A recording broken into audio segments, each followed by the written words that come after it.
అనిల్ అంబానీకి కష్టాలు మరింత పెరిగాయి. మనీ లాండరింగ్ కేసులో ఈడీ తాజాగా అనిల్ అంబానీపై కీలక చర్యలు తీసుకుంది.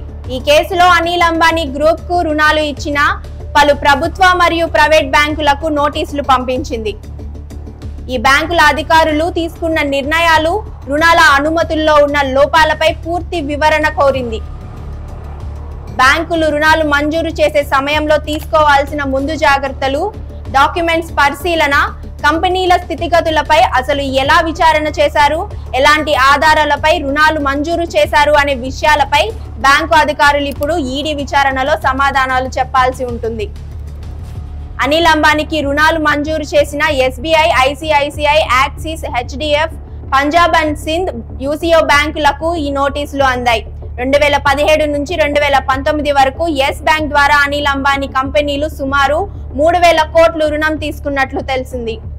ఇందులో కొన్ని నకిలీ బ్యాంకు గ్యారంటీలు ఉన్నట్లు అధికారులు గుర్తించారు. ఈ కేసులో అనిల్ అంబానీపై లుకౌట్ సర్క్యులర్ కూడా జారీ అయింది. ఆయన దేశం విడిచిపోకుండా ఉండేందుకు ఇది జారీ చేశారు. ఆగస్టు 5న ఆయన్ను ఢిల్లీలోని ఈడీ కార్యాలయంలో వ్యక్తిగత విచారణకు హాజరు కావాలని అమలు జారీ చేశారు. ఈ పరిస్థితుల నేపథ్యంలో అనిల్ అంబానీకి చెందిన రిలయన్స్ పవర్, రిలయన్స్ ఇన్ఫ్రా షేర్లు సుమారు 5% పడిపోయి మార్కెట్లో పెట్టుబడిదారుల్లో ఆందోళన నెలకొంది.